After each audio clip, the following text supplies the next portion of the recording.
마이크 스탠드를 손으로 잡고 높이를 조절하는 데 걸리는 시간은 아마 10초도 안 된다. 심수봉은 그날 밤도 그렇게 했다. 마이크를 자신의 입 높이에 맞춰 살짝 내리고 손을 떼고 한 발짝 물러서서 확인하는 그 동작. 공연 전에 수백 번도 더 해본 동작이었다. 무대가 크든 작든, 객석이 가득 차든 텅 비었든 그 동작만큼은 항상 똑같았다. 손이 기억하는 일이라는 게 있다. 머리로 생각하기 전에 몸이 먼저 움직이는 그런 종류의 것. 그날 밤 연회장은 작았다. 서울 종로구 궁정동, 담장으로 둘러싸인 그 건물의 내부는 바깥에서 짐작하는 것보다 훨씬 아늑한 구조였다. 방이 여러 개 있었고 그중 연회를 위한 방에는 한쪽 끝에 작은 무대가 마련되어 있었다. 무대라고 해봤자 바닥보다 조금 높은 단상 수준이었지만 거기에 마이크 스탠드가 있었고 심수봉은 거기 서 있었다. 담배 냄새가 났다. 방 안 어딘가에서 피웠거나 아니면 벽에 오랫동안 배어든 냄새거나. 웨이터들이 테이블을 세팅하며 조용히 움직이고 있었고 술병이 이미 자리를 잡고 있었다. 저녁 식사가 시작되려면 아직 시간이 조금 있었다. 그 어중간한 시간이었다. 아무것도 시작되지 않았지만 이미 모든 것이 제자리로 모이고 있는 그런 순간. 심수봉은 22살이었다. 충청남도 논산에서 서울로 올라온 지 몇 년이 지났고 데뷔한 지는 채 2년이 안 됐다. 예명을 가지고 있었다. 본명은 김수현이었다. 심수봉이라는 이름은 데뷔 전에 붙여진 이름으로 지금은 그 이름이 본명보다 훨씬 더 자연스럽게 그녀에게 붙어있다. 하지만 그날 밤의 그녀는 아직 그 이름이 완전히 자기 것이 되었다고 느끼기엔 너무 어렸다. 신인이라는 말이 딱 맞는 나이였다. 드레스는 그 자리에 맞게 고른 옷이었을 것이다. 어떤 색이었는지, 어떤 스타일이었는지는 기록에 남지 않았다. 다만 그런 자리에 불려가는 가수들은 단정하고 단아한 차림을 했다는 게 당시의 관행이었다. 권력자들의 식사 자리에서 노래를 부른다는 것은 그런 암묵적인 코드들을 몸으로 이해하면서 행동하는 일이었다. 그녀는 사운드 체크를 마치고 잠깐 자리를 비웠을 것이다. 손님들이 들어오기 전 무대와 객석 사이의 그 텅 빌라 있는 공간을 혼자 바라봤을 수도 있다. 아니면 그냥 구석에 서서 웨이터들이 테이블을 세팅하는 걸 멍하니 봤을 수도 있다. 22살이 그런 자리에서 어떤 생각을 하는지는 사람마다 다르겠지만 적어도 이것만큼은 분명했다. 그녀는 그것이 그냥 공연이라고 생각했다. 불려갔으니 가서 노래를 부르는 것. 그게 전부였다. 1979년 10월 26일 저녁이었다. 그 날짜가 이후 한국 현대사에서 어떤 의미를 갖게 될지를 그날 밤 그 방 안에서 미리 한 사람은 아마 한 명뿐이었다. 심수봉은 그 중에 없었다. 궁정동이라는 지명은 일반인들에게 오랫동안 아무 의미가 없었다. 서울 종로구 안에 있는 작은 동네, 청와대와 가까운 그 일대는 1970년대에 이미 일반인의 접근이 사실상 불가능한 구역이었다. 도로 표지판이 있어도 막힌 길이었고 지도에 표시된 것과 실제 사이에는 항상 공백이 있었다. 국가의 가장 민감한 신경들이 그 일대에 집중되어 있었고 그것을 굳이 설명할 필요를 느끼는 사람은 아무도 없었다. 그냥 그런 곳이었다. 중앙정보부가 운영하던 이 안가는 공식 명칭도 공식 주소도 없었다. 안가라는 말 자체가 그것을 설명한다. 안정가업, 즉 존재가 공개되지 않는 공간. 하지만 그것이 단순한 비밀회의 장소였다고 생각하면 오산이다. 이곳에서는 정보기관의 업무가 논의됐고 정치적 결정들이 비공식적으로 가다듬어졌으며 권력의 내부 논리가 외부의 시선 없이 작동했다. 대통령이 직접 이곳을 방문하는 일도 드물지 않았다. 박정희 체제에서 이런 공간이 갖는 의미는 단순히 물리적인 것이 아니었다. 유신 체제, 즉 1972년 이후 박정희가 설계한 이 통치 시스템은 헌법을 대통령의 손으로 고쳐쓰고 의회를 무력화하고 언론을 통제하고 중앙정부부는 그 시스템의 집행기관이었다. 정보를 수집하고 반체제 인사들을 감시하고 필요하면 잡아들이고 때로는 그 이상의 일도 했다. 중정부장의 안가에서 벌어지는 만찬은 그러니까 단순한 저녁 식사가 아니었다. 그 자리에 초대된다는 것 자체가 정치적 행위였다. 물론 심수봉은 정치인이 아니었다. 그녀는 가수였다. 하지만 1970년대 한국 연예계에서 가수라는 직업은 지금과 달리 정치와 완전히 분리된 영역에 있지 않았다. 방송에 나오려면 공연윤리위원회의 심의를 통과해야 했다. 음반을 내려면 당국의 검열을 거쳐야 했다. 가사 하나, 단어 하나가 문제가 되어 금지곡이 되는 일이 비일비재했다. 비목이 금지됐고 아침 이슬이 금지됐고 이유가 명확하지 않은 채로 금지되는 노래들이 넘쳤다. 그 모든 결정 위에 중정이 있었다. 직접적이든 간접적이든. 그러니 업계에서 살아남으려면 그 논리를 이해해야 했다. 반드시 동의할 필요는 없었다. 하지만 무시하면 살아남지 못했다. 궁정동 안가에서 만찬이 있다는 연락이 오면 그 연락이 어떤 형태로 왔든 누구를 통해서 왔든 거절하는 방법 같은 건 없었다. 그건 거절이 가능한 성격의 초대가 아니었다. 이 부분은 나중에 심수봉 자신도 우회적으로 인정한 것이다. 그날 밤이 처음은 아니었다. 그녀가 그런 자리에 불려간 것은 이전에도 있었다. 데뷔 10후부터 그녀의 목소리가 주목을 받기 시작하면서 이런 식의 동원이 있었다. 당시 연예계에서 이것은 특별히 이상한 일이 아니었다. 슬프게도. 가수들, 특히 여성 가수들이 권력층의 저녁 자리에 불려가는 일은 구조적으로 반복됐다. 개인의 의지와 무관하게. 그 구조의 문제를 당시에 공개적으로 말할 수 있는 사람도 없었다. 그러니 심수봉은 갔다. 마이크 높이를 맞추고 드레스를 입고 그 작은 방의 단상 위에 섰다. 그것이 그녀가 할 수 있는 일의 전부였다. 그 방에 처음 들어서는 사람은 일단 작다는 인상을 받는다. 궁정동 안가의 연애 호화로울 필요가 없었다. 그 안에 모이는 사람들이 이미 권력 그 자체였으니까. 테이블은 크지 않았고 의자도 많지 않았다. 이 자리에 오는 사람은 항상 소수였다. 그것이 이 공간의 목적이었다. 심수봉이 처음 이 공간에 들어섰을 때 무엇을 느꼈는지는 알 수 없다. 다만 그녀가 후에 남긴 말들을 종합하면 이런 자리들이 항상 편하지는 않았다는 것은 분명하다. 가수로서의 자신이 아닌 그 공간을 장식하는 어떤 요소로 취급받는 느낌. 노래를 부르러 왔지만 노래가 목적이 아닌 것 같은 불편함. 그것을 그 나이에 말로 정확하게 표현할 수 없었더라도 몸은 알고 있었을 것이다. 그래서 그녀는 마이크 높이에 집중했을 것이다. 음정에 집중했을 것이다. 노래에 집중했을 것이다. 그것만이 그 공간에서 자신이 통제할 수 있는 유일한 것이었으니까. 심수봉이라는 이름을 1978년 이전에 아는 사람은 없었다.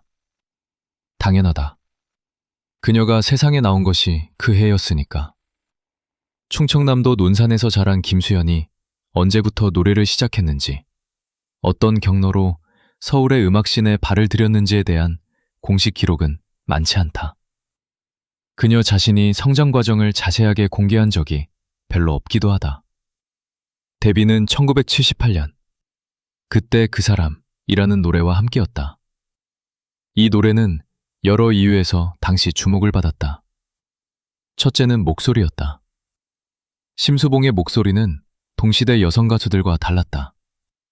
당시 주류 가요계에서 여성 가수에게 기대되는 목소리는 대체로 청명하거나 부드럽거나 아니면 애교스러운 방향이었다. 심수봉의 목소리는 그 어느 쪽도 아니었다. 낮고 묵직하고 어딘가 이미 많은 것을 겪은 사람의 소리 같았다. 21살의 목소리가 아니었다. 사람들이 그것을 이상하게 느끼기 전에 매료됐다. 둘째는 노래 자체였다. 그때 그 사람은 심수봉이 직접 쓴 곡이었다. 1970년대 한국 가요계에서 여성 가수가 자작곡을 내묻는 것은 드문 일이었다. 작사는 있어도 작곡까지 하는 경우는 흔치 않았다. 심수봉은 둘 다 했다. 그 가사가 말하는 것은 돌아올 수 없는 사람에 대한 그리움이었다. 그때 그 사람 그립다 못해 눈물이 나네. 간단한 말이었다. 복잡하지 않았다. 그런데 그게 이상하게 사람의 어딘가를 찔렀다. 라디오에서 흘러나오기 시작하자 반응이 왔다. 처음에는 천천히, 그러다 갑자기 빠르게. 신청곡 순위에 올랐고 DJ들이 자주 틀었고 사람들이 따라 부르기 시작했다. 어떤 노래들은 히트한다는 느낌 없이 그냥 어느 날 보니 모두가 알고 있는 노래가 되어 있다. 그때 그 사람이 그랬다. 그리고 그것이 그녀를 권력자들의 귀에 닿게 했다. 당시 권력 상층부에서 문화행사나 연회에 특정 가수를 지목해 부르는 방식은 은밀하지만 체계적으로 작동했다. 직접 전화가 오거나 기획사를 통해 연락이 오거나 혹은 업계 내의 누군가가 중간에서 연결고리 역할을 했다. 심수봉이 어느 경로로 처음 그런 자리에 불려가게 됐는지는 명확하지 않다. 하지만 그때 그 사람이 알려진 이후부터 그런 일이 시작됐다는 것은 그녀의 활동 이력과 시점을 대조해보면 자연스럽게 드러난다. 1978년부터 1979년까지 약 1년 남짓한 시간 동안 심수봉은 신인 가수로서 활발하게 활동했다. 방송에도 나오고 무대에도 섰고 다음 곡들도 준비하고 있었다. 장래가 밝아 보이는 신인이었다. 30이 되기 전에 어떤 가수가 될지 기대되는 그런 종류의 목소리를 가진 사람이었다. 그 기대감이 1979년 10월 26일 밤을 경계로 완전히 다른 무게를 갖게 되리라는 것을 그날 저녁 마이크 높이를 조절하던 22살의 그녀는 알지 못했다. 방 안의 담배 냄새는 계속 났다. 웨이터들은 여전히 조용히 움직이고 있었다. 술병들이 테이블 위에 가지런히 놓였다. 그리고 곧 손님들이 들어올 것이었다. 심수봉은 마이크 앞에 서서 첫 소절을 한 번 낮게 흥얼거렸다. 목을 풀기 위해서였을 것이다. 아니면 그냥 습관이었을 것이다. 그 방에서 나올 수 있는 가장 평범하고 가장 일상적인 소리였다. 손님들이 들어오는 순서에는 위계가 있었다. 그런 자리에서는 항상 그렇다. 누가 먼저 들어오고 누가 나중에 들어오는지, 누가 어느 자리에 앉는지, 그 모든 것이 말없는 언어였다. 궁정동 안가의 그날 밤 연회에 자리를 잡은 사람들의 면면은 이후 수십 년에 걸친 수사와 증언, 재판 기록들을 통해 상당 부분 밝혀졌다. 박정희 대통령이 있었다. 당시 62살. 1963년부터 한국을 통치해온 사람. 5.16 군사 쿠데타로 권력을 잡고 그것을 제도화하고 유신이라는 이름으로 영구화하려 했던 사람. 그날 밤 그는 피곤해 보였다는 증언이 있다. 당시 정치 상황이 그럴만했다.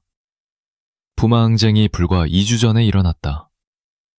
부산과 마산에서 유신 체제에 반대하는 대규모 시위가 터졌고 정부는 계엄령과 위수령으로 진압했지만 그 불씨는 꺼지지 않았다.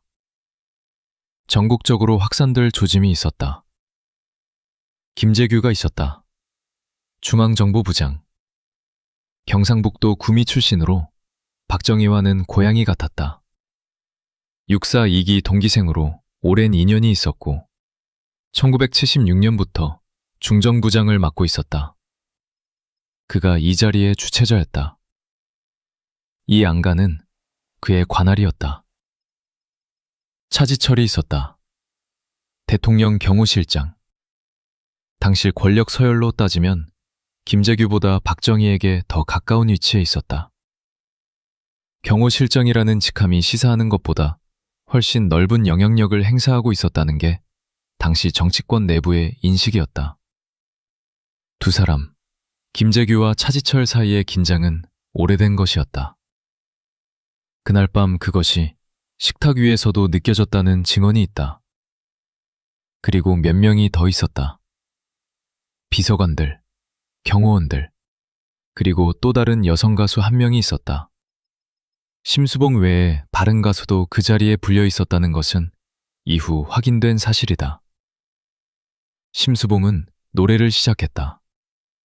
저녁 식사가 진행되는 동안 가수는 노래를 한다. 반주에 맞춰 혹은 반주 없이. 그날 밤 다만 그 공간의 크기와 성격을 생각할 때 라이브 밴드는 아니었을 것이고 녹음된 반주를 틀었거나 건반 반주자가 한 명 있었거나 했을 것이다. 어떤 형태로든 심수봉의 목소리가 그 방 안에 울렸다. 그 방에서 노래를 부른다는 것이 어떤 느낌인지를 생각해 본다. 식사가 진행되고 술이 오가고 대화가 있고 그 모든 것의 배경음악으로 노래를 부르는 것.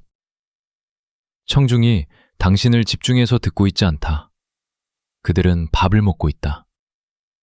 당신은 그 방의 공기 중 일부다. 가수에게 이것이 어떤 경험인지는 사람마다 다르겠지만 심수봉에게 그것이 편안한 경험이 아니었다는 것은 그녀가 이후 이 밤에 대해 말하는 방식에서 간접적으로 드러난다. 식사가 어느 정도 진행됐을 때 분위기는 술과 함께 느슨해졌다. 이것도 그런 자리의 패턴이었다. 처음에 긴장감이 알코올과 함께 녹아내리고 말이 많아지고 웃음소리가 커진다. 그리고 이때부터 대화의 내용이 달라진다.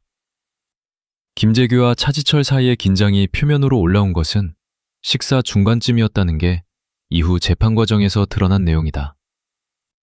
정확히 어떤 말이 어떤 순서로 오갔는지에 대해서는 증언들 사이에 일부 차이가 있다. 하지만 공통적으로 확인되는 것은 그 자리에서 부마항쟁 배응 방식을 두고 두 사람의 견해가 충돌했다는 것이다. 차지철은 강경했다. 시위대를 완전히 제압해야 하고 필요하다면 캄보디아의 크메르루주가 수백만을 죽인 것처럼 해도 된다는 취지의 말을 했다는 증언이 있다. 이 발언의 정확한 표현은 재판 기록에도 남아있는 내용이다. 김재규는 그 말을 듣고 있었다. 박정희는 어느 쪽에도 명확하게 힘을 실어주지 않았다. 혹은 차지철의 편에 가까웠다는 해석도 있다. 기록들은 이 부분에서 엇갈린다. 심수봉은 노래를 부르고 있었다. 그녀가 그 대화의 내용을 얼마나 들었는지, 얼마나 이해했는지는 알 수 없다. 무대 위에서 노래를 부르는 사람은 노래에 집중한다. 그러나 그 방이 크지 않았고 목소리들이 커졌다는 것을 생각하면 완전히 차단할 수 있는 소리가 아니었을 것이다. 이 부분이 중요하다. 왜냐하면 심수봉은 나중에 그 밤에 대해 말할 때 총소리가 나기 전까지 아무것도 이상한 낌새를 느끼지 못했다고 했기 때문이다. 진술이 정직하다면, 그리고 그녀의 이후 행동 방식을 보면 그것이 정직한 진술일 가능성이 높다. 22살의 신인 가수는 그 정치적 대화의 의미를 실시간으로 파악할 위치에 있지 않았다. 그녀는 노래에 집중하고 있었다. 그게 전부였다. 술이 더 들어왔다. 분위기는 더 무거워졌고 동시에 어떤 의미에서 더 느슨해졌다. 이 조합은 위험하다. 권력자들이 통제를 내려놓고 말을 많이 할 때 그 말들은 평소에 하지 않을 것들을 담는다. 심수봉은 계속 노래를 불렀다. 총소리를 묘사하는 방법은 여러 가지가 있다. 크다고 말할 수 있고 날카롭다고 말할 수 있고 갑작스럽다고 말할 수 있다. 하지만 밀폐된 공간 안에서 실제로 총이 발사될 때 그 소리는 사람이 미리 상상하는 것과 다르다. 영화에서 듣는 총소리가 아니다. 더 건조하고 더 짧고, 그런데 몸 안에서 훨씬 더 크게 울린다. 머리가 인식하기 전에 심장이 먼저 반응한다. 9시 40분경이었다. 재판 기록과 이후 조사에서 밝혀진 시간이다. 김재규가 권총을 꺼냈다. 차지철을 먼저 쐈다. 그리고 박정희를 쐈다. 그 방 안에서. 심수봉은 그 자리에 있었다. 몇 미터 안에 있었다는 것은 공간의 구조상 불가피한 사실이다. 그 작은 연애실에서 무대와 식탁 사이의 거리는 길어야 4, 5미터였을 것이다. 총소리가 난 것은 그녀가 서 있는 곳에서 몇 발짝 떨어지지 않은 자리였다. 심수봉은 바닥에 엎드렸다. 이것이 그 순간에 그녀가 한 일이다. 나중에 그녀가 직접 혹은 간접적으로 전한 내용에서 일관되게 나오는 것은 이 부분이다. 총소리가 나자마자 몸이 먼저 움직였다. 생각이 아니었다. 반사였다. 바닥, 엎드려. 그것뿐이었다. 몇 초인지, 몇 분인지. 총소리는 한 발이 아니었다. 여러 발이 났다. 짧은 시간 안에 연달아. 그리고 사람들의 소리가 섞였다. 비명인지 고함인지 구분하기 어려운 소리들이.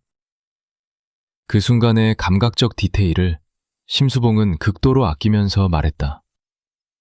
수십 년에 걸쳐 그것에 대해 거의 말하지 않았고, 말했을 때도 핵심 주변을 도는 방식으로 말했다. 바닥에 엎드렸다. 무서웠다. 그게 전부였다. 그 이상은 말하지 않았다. 하지만 그 방의 크기와 위치, 그날 밤의 전체 시퀀스를 생각할 때 22살의 그녀가 바닥에 엎드린 채로 감지했을 것들을 생각하지 않을 수가 없다. 발소리, 의자가 넘어지는 소리, 사람이 쓰러지는 소리는 생각보다 무겁다. 그리고 냄새, 발포 후에 나는 화약 냄새는 좁은 공간에서 빠르게 퍼진다. 이 모든 것이 그 몇 분 안에 그녀의 감각 안으로 들어왔을 것이다. 박정희는 그 자리에서 직사하지 않았다. 총을 맞고 쓰러졌지만 숨은 붙어 있었다. 국군 서울지구병원으로 이송됐고 그곳에서 사망이 확인됐다. 공식 사망 시간은 밤 12시를 넘긴 이후였다. 18년간 한국을 통치한 사람의 죽음이 확정되는 데까지 그 총소리로부터 2시간 남짓이 걸렸다. 심수봉이 그 방을 빠져나온 것이 언제인지는 기록되지 않았다. 총격 이후 현장은 빠르게 경호원들과 경찰, 그리고 뒤이어 구매위에 봉쇄됐다. 그 자리에 있던 모든 사람은 어떤 형태로든 조사를 받았다. 심수봉도 마찬가지였다. 그 조사가 어떤 형태로 이루어졌는지, 그녀에게 무엇을 보지 말고 무엇을 말하지 말라는 압박이 있었는지는 공식적으로 확인된 것이 없다. 하지만 이후 그녀의 침묵이 45년간 이어졌다는 사실 자체가 무언가를 시사한다. 그 방에서 나와 바깥 공기를 처음 마셨을 때 어떤 느낌이었는지, 서울의 10월 밤 공기가 그녀의 폐 안으로 들어왔을 때, 그것만큼은 아무도 기록하지 않았다.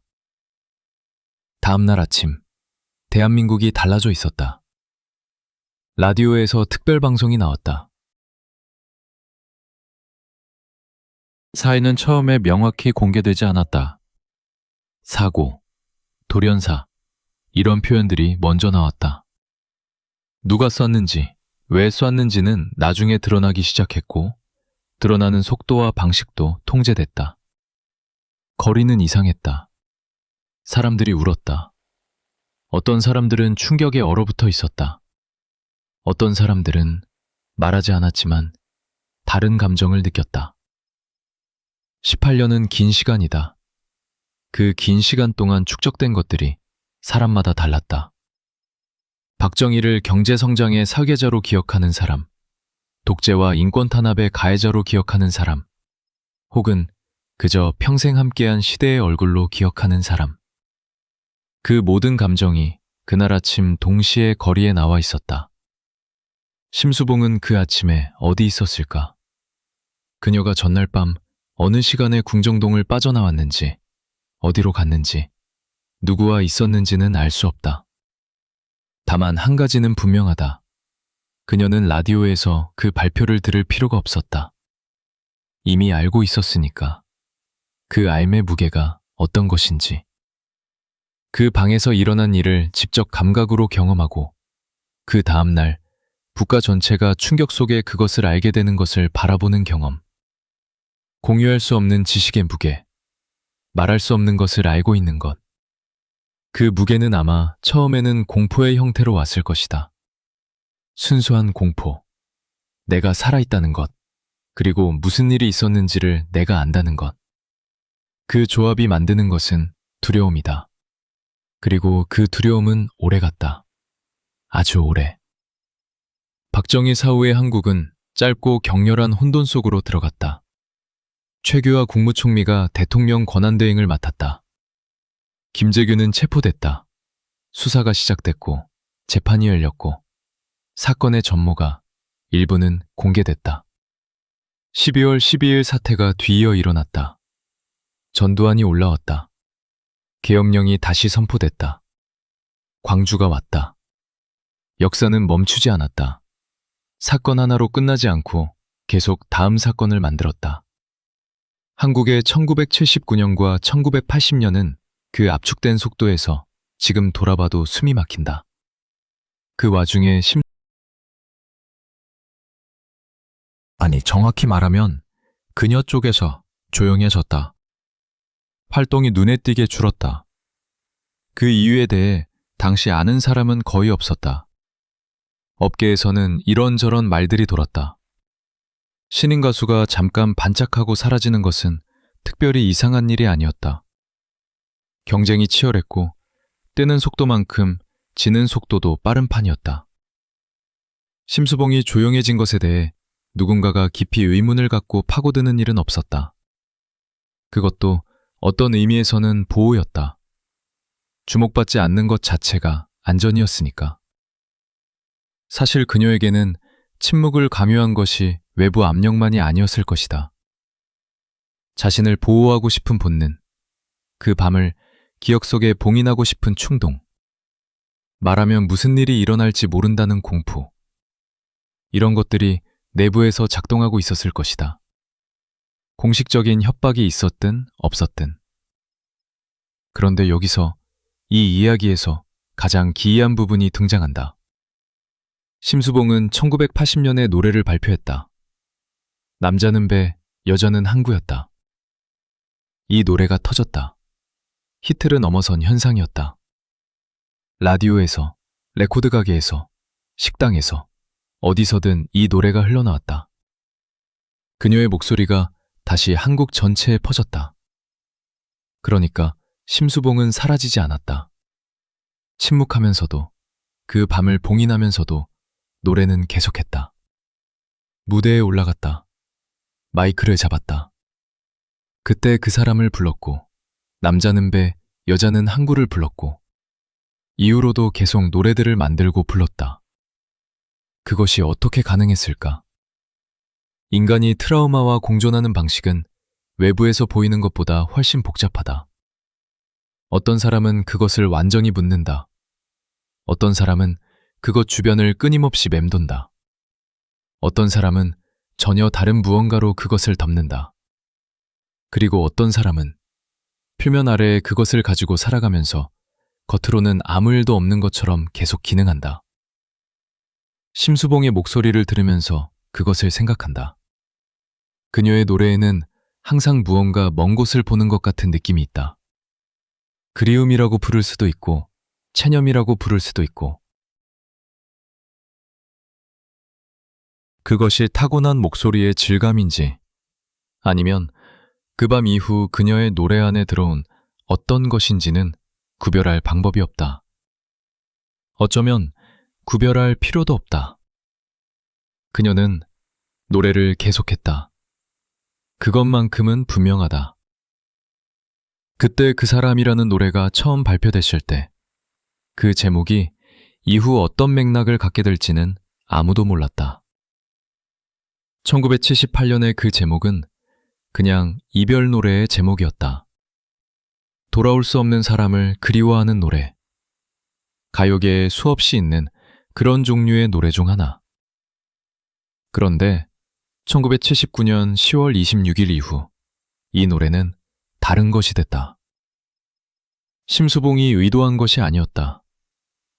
그녀가 그 노래를 쓸 때 박정희를 생각하며 쓴 것은 당연히 아니다. 하지만 그 노래가 궁정동 안가에서 울렸고 그날 밤 그 자리에 있었다는 사실이 알려지면서 아주 천천히 수십 년에 걸쳐 사람들의 인식 안에서 그 노래는 그 밤과 연결됐다. 이것은 심수봉에게 잔인한 일이었다. 자신이 만든 노래가 자신이 봉인하고 싶었던 그 밤의 배경음악으로 영원히 기억되는 것. 그 노래를 부를 때마다 누군가가 그것을 연상하는 것. 그 연상을 그녀 자신이 피할 수 없는 것. 하지만 또 다른 측면에서 보면 그것은 이상한 방식의 진실이기도 했다. 그때 그 사람, 그 밤에 죽은 사람, 그 방에 있었던 사람들, 그 총소리. 그것들은 정말 그때 그 사람들이 됐다. 돌아올 수 없는, 다시는 그 전으로 돌아갈 수 없는. 심수봉은 이 연결에 대해 오랫동안 직접적으로 말하지 않았다. 인터뷰에서 그날 밤 이야기가 나오면 짧게 인정하고 돌아 나왔다. 있었다. 무서웠다. 그게 전부다. 그런 식으로. 더 들어가지 않았다.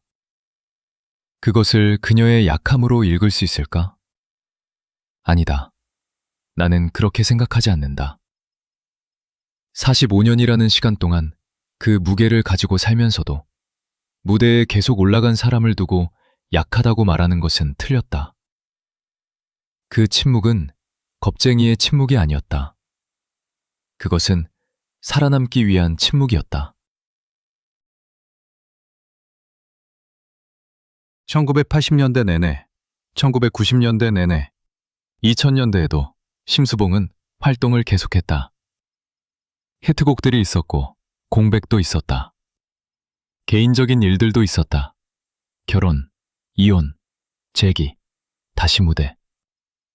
한 사람의 삶이 그 안에 있었다. 복잡하고 연속적이고 그 밤 하나로 요약되지 않는 삶.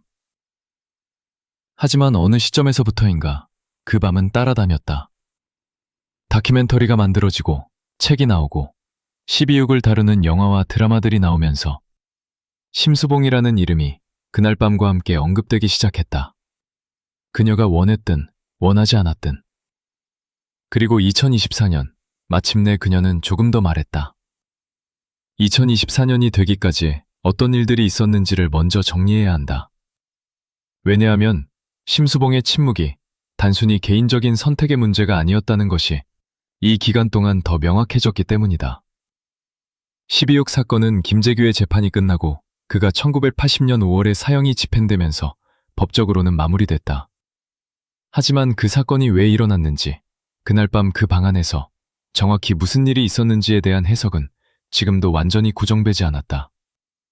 김재규의 행위를 혁명으로 볼 것인지, 내부 권력 다툼의 폭발로 볼 것인지, 그것이 계획된 것인지, 충동적인 것인지, 이 질문들은 수십 년이 지나도 완전히 봉합되지 않았다. 그 사건의 목격자 중 한 명이 심수봉이었다는 사실은 일찍부터 일부에게 알려져 있었다. 업계 사람들 사이에서, 그리고 언론의 특정 영역에서. 하지만 그것이 공개적인 이야기가 되지 않은 데는 이유가 있었다. 1980년대 전두환 체제에서 12.6을 자세히 파고드는 것은 권장되는 일이 아니었다. 김재규는 사형을 당한 범죄자였고 그날 밤의 세부 사항들은 공식 서사 바깥에서 순환하는 것이 용납되지 않는 분위기가 있었다. 심수봉에게는 그것이 이중의 봉인이었다. 개인적인 트라우마 위에 구조적인 침묵 강요가 더 씌워진, 말하고 싶어도 말할 수 없는. 1980년대 한국에서 그날 밤 그 방에 있었던 사람으로 알려지는 것이 어떤 결과를 가져올 수 있는지를 그녀는 알고 있었을 것이다. 아니, 알고 있었을 것이라기보다 느끼고 있었을 것이다. 증거가 필요한 종류의 알미 아니었다.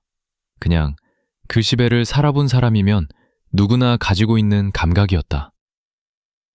그러니 그녀는 계속 노래를 불렀다. 말 대신 노래를, 설명 대신 멜로디를. 1980년대 중반, 그녀의 음악은 변했다. 미묘하게. 초기에 그때 그 사람이 가진 날카로운 그리움과는 조금 다른 무언가가 들어왔다. 더 체념적인, 더 가라앉은, 세상과 약간 거리를 두는 듯한 감각. 청중들은 그것을 그냥 그녀의 음악적 성숙으로 받아들였다. 틀린 해석은 아니었다. 하지만 충분한 해석도 아니었다. 음악평론가들이 심수봉의 목소리에서 자주 쓰는 표현이 있다. 한이 배어있다는 말. 한국가요에서 이 단어는 너무 많이 쓰여서 때로는 의미 없이 붙는 수식어가 되기도 한다. 하지만 심수봉의 경우에 이 말을 쓸 때 그것이 단순한 수사가 아니라는 것을 이제는 안다. 그 한이 어디서 왔는지를 알기 때문이다. 적어도 일부는. 그리고 세월이 흘렀다. 전두환이 물러났다. 노태우가 왔다. 민주화가 됐다. 김영삼, 김대중, 그 이후로도 계속. 한국 사회가 그 압축된 현대사의 무게를 천천히 소화하면서 과거의 이야기들이 조금씩 더 말해질 수 있게 됐다. 12.16에 관한 책들이 나왔다. 증언들이 모였다. 기밀이 해제된 문서들이 나왔다. 심수봉의 이름은 그 속에서 각주처럼 등장했다가 사라졌다. 그 자리에 있었던 가수, 그 이상도 이하도 아닌 방식으로. 그것이 2000년대까지 이어졌다. 그리고 어느 시점에서부터 인터넷이 이 이야기를 다시 꺼내기 시작했다. 포털 사이트의 검색어로, 커뮤니티 게시판의 글로, 유튜브의 영상 코멘트로. 젊은 세대가 12.6을 검색하다가 심수봉이라는 이름을 발견. 그들에게 심수봉은 그때 그 사람의 가수, 백만송이 장미의 가수였지, 박정희 암살 현장의 목격자가 아니었다. 그 발견의 충격은 온라인에서 계속 재생산됐다. 그리고 그 재생산이 쌓이면서 결국 심수봉 자신에게도 닿았다. 2024년에 그녀는 KBS 다큐멘터리 프로그램에 출연했다. 오랫동안 피해왔던 그 이야기를 처음으로 카메라 앞에서 정면으로 마주하는 자리였다. 스튜디오는 조용했다. 조명은 부드러웠다. 일은 가까이 든 그녀는 젊었을 때와 다른 얼굴을 하고 있었지만 목소리는 여전했다. 그 낮고 묵직한, 오래된 것들을 알고 있는 사람의 목소리. 진행자가 그날 밤 이야기를 꺼냈다. 심수봉은 잠깐 멈췄다. 그 멈춤이 짧았지만 보이는 사람에게는 보이는 그런 종류의 멈춤이었다. 무언가가 그 안에서 조정되는 시간. 45년 동안 봉인했던 무언가를 이제 열어도 되는지를 마지막으로 확인하는 시간. 그리고 그녀는 말했다. 총소리가 났을 때 뭐가 뭔지 몰랐다고 했다. 처음에는 그냥 무슨 소리인지 이해가 안 됐다고. 그러다 주변이 혼란스러워지기 시작했고 그때 몸이 먼저 반응했다고. 바닥에 엎드렸다고. 얼마나 있었는지 모르겠다고. 무서웠다고. 이 말을 할 때 그녀의 목소리에 무언가가 실렸다. 45년이 지난 후에도 그 무서움이 완전히 사라지지 않았다는 것을 알 수 있는 무언가가. 그녀는 그 이후에 대해서도 말했다. 나오고 나서 오랫동안 그 밤을 누구에게도 말하지 못했다고. 말할 수 있는 상황이 아니었다고. 그리고 시간이 너무 지나버렸다고. 너무 지나버렸다는 말. 이것이 단순히 시간의 경과를 의미하는 게 아니라는 것을 그 말을 들은 사람은 안다. 너무 오래 침묵하다 보면 그 침묵 자체가 존재의 일부가 된다. 말하지 않는 것이 습관이 되고, 습관이 성격이 되고, 성격이 삶의 방식이 된다. 그것을 뒤집는 데는 용기가 필요하다. 45년이 지난 후에도. 그 인터뷰에서 심수봉이 처음으로 공개적으로 말한 것들 중에 가장 오래 남는 것은 사실 가장 단순. 그 자리에서 노래를 불렀고 그 노래가 끝나기 전에 그 일이 일어났다고. 노래가 끝나기 전에. 그 디테일이 왜 그렇게 마음에 걸리는지 설명하기가 쉽지 않다. 어쩌면 그것이 모든 것을 가장 잘 담아내기 때문일 것이다. 그녀는 노래를 부르고 있었다. 그것이 그녀가 하던 일이었다. 그리고 노래가 끝나기 전에 세상이 달라졌다. 노래의 마지막 소절은 불리지 못했다. 미완성의 노래. 그 이미지가 이 이야기 전체를 요약하는 것 같다. 22살이 마이크 앞에 서서 시작했던 그 저녁이 완전히 끝나지 않은 채로 45년 동안 그녀 안에 있었다는 것.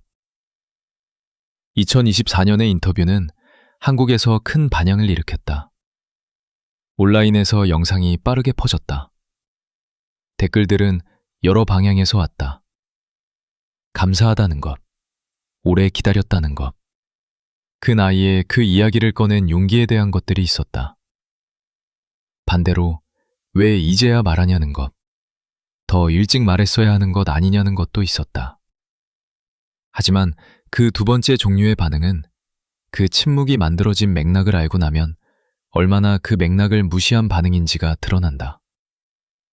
1970년대 말, 1980년대 한국에서 궁정동 안가에 있었던 민간인 여성이 그 경험을 공개적으로 증언한다는 것이 어떤 의미였는지를, 그것을 요구하는 것은 그 시대가 어떤 시대였는지를 이해하지 못하는 말이다. 침묵은 비겁한 것이 아니었다. 침묵은 생존이었다. 그리고 그 생존이 있었기에 2024년의 증언도 있었다. 이 이야기에서 내가 가장 오래 생각하게 되는 것은 심수봉의 노래들이다. 그때 그 사람을 다시 듣는다. 이제 이 노래를 들으면 1978년의 이별 노래로만 들리지 않는다. 그것이 그녀의 의도였든 아니든 이 노래에는 이제 다른 층이 있다. 그날 밤 그 방 안에서 이 노래가 울렸다는 사실. 그 총소리가 나기 직전까지 이 목소리가 거기 있었다는 사실. 그때 그 사람 그립다 못해 눈물이 나네. 이 가사를 쓴 21살의 김수현은 그리고 이 가사가 이후 어떤 맥락 안에 놓이게 될지를 그녀는 전혀 알지 못했다. 그것이 이상하게 슬프다. 자신이 만든 노래가 자신도 모르는 방식으로 자신의 삶과 엮이는 것. 심수봉은 이후에도 노래를 계속했다. 2024년의 인터뷰 이후에도 무대에 올랐다. 마이크를 잡았다. 노래를 불렀다. 그것이 그녀가 해온 일이었고 앞으로도 할 일이었다. 그리고 그 목소리 안에, 그 낮고 묵직하고 오래된 무게를 가진 목소리 안에 그날 밤 궁정동 안가에 작은 방이 있다.